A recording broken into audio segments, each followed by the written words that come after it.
सादर नमस्कार, जय जिनेंद्र। मैं आज आपके सामने रेणु जैन खड़ी हूँ एक कहानी कहने के हिसाब से। यहाँ कहानियाँ आपको पता है कौन सी चल रही हैं। बेताल पच्चीसी की कहानियाँ चल रही हैं। बेताल का वर्णन हम कर रहे हैं। विक्रम, जो राजा विक्रम थे, जो उज्जैन के राजा थे, उनकी पत्नी का नाम चित्रलेखा। बेताल शब्द का जो अर्थ है बिना ताल के, अर्थात जिसमें ताल ना हो, है ना, सामंजस्य ना हो, वो बेताल है। और बेताल ऐसा ही था जिसमें कोई सामंजस्य नहीं था पर ज्ञान बहुत था। और जब राजा विक्रम भिक्षुक के कहने पर, अर्थात उस साधु के कहने पर जब बेताल को लेने जाते हैं तो वह उन्हें अलग अलग तरह की कहानियाँ सुनाता है और अलग अलग तरह के प्रश्न करता है। और उनके बौद्धिक चातुर्य और पराक्रम को तो वो देख ही चुका था, क्योंकि वो उनसे लेने आते हैं और उनके बौद्धिक चातुर्य का परीक्षा लेता रहता है। इससे पहले थोड़े किस्से कहानियाँ हो जाएं। कहते हैं जिंदगी में दान, पुण्य, धर्म तीनों होने चाहिए। दान, पुण्य और धर्म ऐसी है जो आपके कर्मों को काटती है। लेकिन दान, पुण्य, धर्म करते वक्त आप क्या दे रहे हैं, कितना दे रहे हैं, अगर ऐसा सोचते हैं तो क्या वो पुण्य आपको लगता है?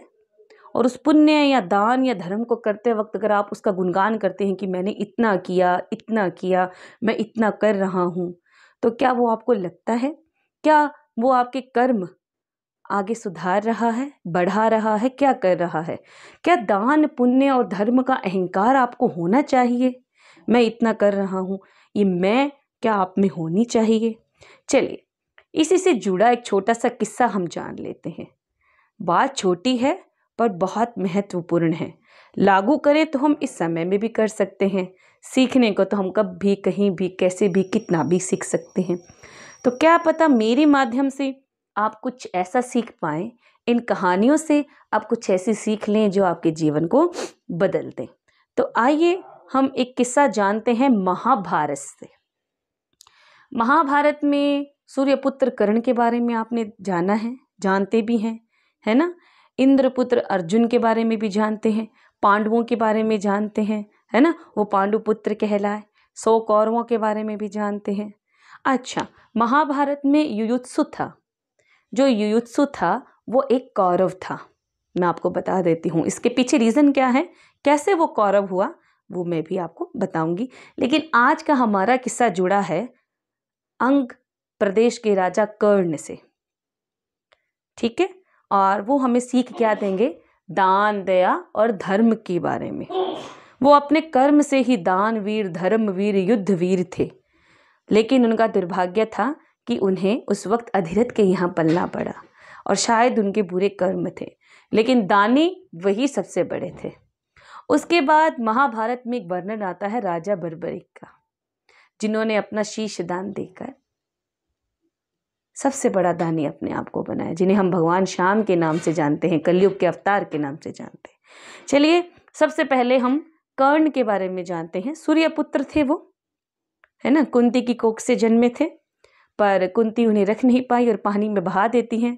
फिर वो भीष्म के सारथी अधिरथ को मिलते हैं, उनकी पत्नी, और वो उसे अपना बेटा बनाकर उनका पालन पोषण करते हैं। एक बार की बात है, पांडवों ने कृष्ण से प्रश्न किया कि हम भी तो दान पुण्य करते हैं, लेकिन फिर भी सब दान वीर कर्ण को बुलाते हैं क्यों? तो कृष्ण ने कहा, सखा, इस बात का जवाब तो मैं तुम्हें देता हूं, लेकिन इसके लिए तुम्हें मेरे साथ कहीं चलना होगा। वो गए, कोषागार में गए। वहां कोषागार में से बहुत सारा, ढेर सारा, इतना सोना कि उसका पहाड़ बन गया, लगा दिया। और 1-2 पहाड़ों को लगा दिया। एक पहाड़ पांडवों को दिया और एक पहाड़ कर्ण को दिया। पांडवों को कहा इस सोने को तुम्हें दान करना है, और कर्ण को भी ये कहा। पांडवों को जब ये बात कही गई तो उन्होंने लोगों के बीच में यह बात कही कि हम दान देना चाहते हैं सोने का, तो लेने आ जाओ। तो लोग जब दान लेने के लिए पहुंचे तो पांचों पांडव अपने हाथ से थोड़ा थोड़ा सोना निकाल कर, खोद कर लोगों को देने लगे। दूसरी ओर जब कर्ण थे, कर्ण ने लोगों के बीच में जब कहा कि जिसको जितना चाहिए ले लो, उन्होंने अपने हाथ से नहीं दिया, लोगों को बोला सोने का ढेर लगा है, जिसको जितना चाहिए ले लो। पांडव थक गए, थक हार कर कृष्ण के पास आए, बहुत खुश थे, हम ही बड़े दानवीर है ना। तब कृष्ण ने कहा नहीं। तब पांडवों का मुख उतर गया, छोटा सा हो गया और बोले कैसे? कि देखो मैंने कर्ण और तुमको बराबर का सोना दिया। उन्होंने कहा हाँ बराबर का सोना दिया, लेकिन तुम लोगों ने सोना अपने हिसाब से बांटा, दान किया, और कर्ण ने लोगों को बोला जिसको जितना चाहिए खुद ही ले लो। यह फर्क है दानवीरता में, कि जब आप दान करते हो तो आपके मन में विचार नहीं आना चाहिए किसको कितना देना है और कौन किसके लायक है। दान का अर्थ हुआ ले लो जितना चाहिए, मेरा घर आपके लिए खड़ा है। और कर्ण में ही वो सुविधा थी, इसीलिए वो महाभारत काल के सबसे बड़े दानवीर कहलाए, सबसे बड़े दानवीर और युद्धवीर कहलाए। अर्जुन और उनमें अगर प्रतियोगिता होती तो दोनों एक दूसरे के बराबर थे, कोई हार मानने वाला नहीं था, इतने बड़े थे। फिर भी सबसे बड़ा धनुधारी अर्जुन थे। लेकिन महाभारत काल में एक और धनुधारी था जिसके त्याग को बहुत छोटा कर दिया गया, उसके बारे में हम चर्चा करेंगे अगली कहानी के अंदर। तो देखा किस प्रकार कर्ण अपनी दानवीरता के लिए प्रसिद्ध थे। उन्होंने अपने आप को मृत्यु से बचाने वाले कवच को भी कृष्ण को इंद्र को दान में दे दिया, क्योंकि इंद्र घबरा गए थे कि ये कवच अगर उनकी सुरक्षा करेगा तो मेरे पुत्र की रक्षा कौन करेगा। पर कर्ण घबराए नहीं और अपने धनु विद्या पर पूरा विश्वास रखा, अपने चातुर्य बल बुद्धि पर पूरा विश्वास रखा। लेकिन इसी के साथ भगवान परशुराम का श्राप भी था कर्ण पर। वो श्राप क्या था उसके बारे में हम चर्चा करते हैं अगले वीडियो में। लेकिन आज हम चलते हैं अपनी नवीं कहानी की ओर। नौवीं कहानी है विक्रम बेताल 25 में सर्वश्रेष्ठ वर कौन। 8वीं कहानी सुनाकर उस प्रश्न का उत्तर लेकर बेताल उड़ चला था, हंसते हुए वापस सरस के पेड़ पे जा लटका। राजा विक्रम चिल्लाते रह गए रुक जाओ बेताल, रुक जाओ बेताल, और उसके पीछे भागते भागते चले जाते हैं। लेकिन उनमें इतना पराक्रम, धैर्य, सहनशीलता और उनका शौर्य इतना था, वो घबराते नहीं। 8 बार विफल होने पर 9वीं बार फिर वो बेताल को लेने चल पड़ते हैं। अब देखिए बेताल उनकी परीक्षा ले रहा था कि समय उनकी परीक्षा ले रहा था, कि ये साधक बना ही था इन कहानियों का प्रसिद्ध होने का। क्या ये साधन था इन कहानियों के प्रसिद्ध होने का, इन कहानियों को हम तक पहुंचाने का। चलिए आज हम बेताल 25 की 9वीं कहानी सर्वश्रेष्ठ वर कौन। वर का पर्यायवाची मैंने आपसे पूछा था, किसी ने उत्तर नहीं दिया। दुल्हा मैं बता चुकी हूँ, कोशिश कीजिए कि और भी उत्तर दे पाए। चलिए सुनाती हूँ कहानी। क्या आप तैयार हैं 9वीं कहानी मेरे मुखारबिंद से सुनने के लिए? हाँ सुनिए। चंपापुर नाम का एक नगर था जिसमें चमकेश्वर नाम का एक राजा राज करता था। उसकी सुलोचना नाम की बहुत सुंदर लड़की थी। जैसा नाम वैसे गुण, तथा नाम यथा गुण, अर्थात सुलोचना नाम इतनी ही सुंदर और इतनी ही गुणी। उसको त्रिभुवन सुंदरी नाम की लड़की थी। ठीक है, सुलोचना जो कि चमकेश्वर राजा की पत्नी थी, उनकी त्रिभुवन सुंदरी। अब जिस तरह उसकी पत्नी सुंदर थी उसी प्रकार उनकी पुत्री भी क्या है, बहुत सुंदर थी। रूप और निखर गया था जब वो बड़ा हो गई, और उसका क्या है, नाम और गुण एक जैसे, उसके रूप रंग से मेल खाते थे। राजा को उसके विवाह की चिंता हुई। हर पिता माता को अपने पुत्र और पुत्री के विवाह की चिंता रहती है। बड़े होते जाते हैं तो उनकी आजीविका, उनका जीवन पार्जन कैसे होगा, उनका जीवन विकास कैसे होगा, सबकी चिंता उन्हें सताती रहती है। अब धीरे धीरे धीरे उनके पिता की चिंता बढ़ने लगी। बहुत सारे राजकुमारों ने अपनी सुंदर सुंदर तस्वीरें बनाकर, उस टाइम में कैमरा नहीं था ना, फिर मोबाइल फोन भी नहीं था, तो क्या थे, चित्रकार को बुलवाते थे, पेंटर को बुलवाते थे, अपनी तस्वीरें बनवाते थे और महल में रखते थे। तो कई देशों के राजकुमारों ने अपनी सुंदर सुंदर तस्वीरें बनाकर राजा के यहाँ भिजवाई। राजा चकित था, कितने सुंदर राजकुमार। लेकिन राजकुमारी को उनमें से एक भी राजकुमार पसंद नहीं आया। राजा की चिंता बढ़ गई और एक दिन इधर टहलने लगे, उधर टहलने लगे और उनकी पुत्री उनके पास आई। बोली, पिताजी आप चिंता क्यों कर रहे हैं? आप चिंतित क्यों हैं? राजा ने कहा, पुत्री तुम बड़ी हो गई हो, विवाह योग्य हो गई हो। तुम कहो तुम्हें उनमें से कोई राजकुमार पसंद नहीं आया, कोई बात नहीं।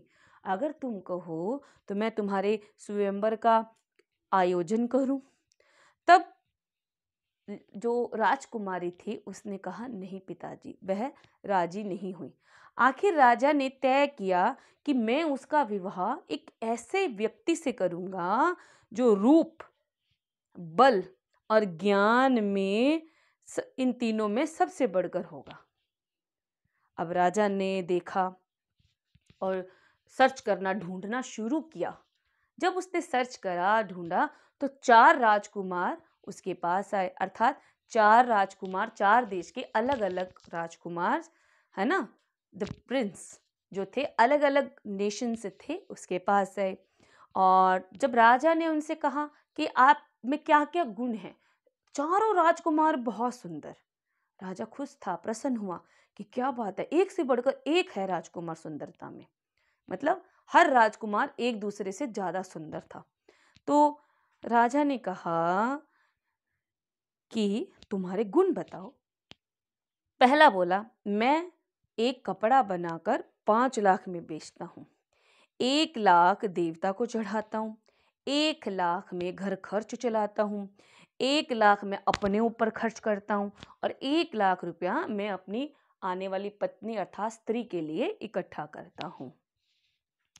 और इस विद्या को अर्थात इस स्टडी को जिस तरीके से जिस टेक्निक से वो क्लॉथ बुनता था ना और उसको बेचता था, वो टेक्निक किसी के पास नहीं थी, वो टेक्निक उस राजकुमार के पास थी। इसीलिए मेरा मुकाबला, उसने कहा, कोई नहीं कर सकता। दूसरा राजकुमार बोला, मैं जल थल के पशुओं की भाषा जानता हूँ। जल का मतलब समुद्र में, नदियों में जो जीव रहते हैं उनकी। थल का मतलब चिड़िया, सांप, खाल, भेड़ा, सब भेड़, पशु पक्षी जितने भी थे उनकी भाषा को जानता हूँ। तीसरे ने कहा, मैंने इतने शास्त्र पढ़े हैं, मतलब हॉली बुक्स लाइक रामायण, महाभारत, गीता, वेद, पुराण, इनकी स्टडी की है कि उसके अंदर अर्थात उनके ऊपर अगर कोई चर्चा करता है, अगर कोई मतलब बहस करना चाहता है और उस पर वाद विवाद करना चाहता है, तो कोई मेरे जैसा है ही नहीं, इतना ज्ञानी हूं मैं। चौथे ने कहा, मैं शब्द भेदी तीर चलाना जानता हूं। शब्द भेदी तीर इतिहास में कौन से राजा ने चलाया था? तीर, हाँ ठीक है। शब्द भेदी का अर्थ क्या होता है?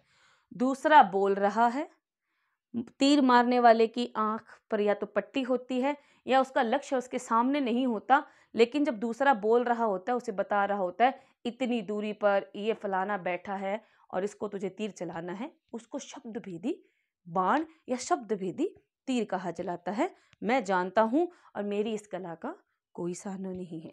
चारों की बातें सुनकर राजा सोच में पड़ गया कि चारों ही सुंदर, गुणी और अपने अपने स्थान पर महानतम है।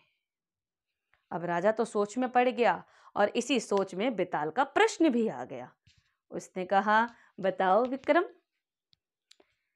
राजकुमारी त्रिभुवन सुंदरी के लिए कौन सा वर योग्य था? तब रूप, गुण सभी का वर्णन राजा ने राजकुमारी को कर दिया। अब बताओ कि कौन उसके लिए परफेक्ट है, कौन परफेक्ट दूल्हा उसके लिए रहेगा।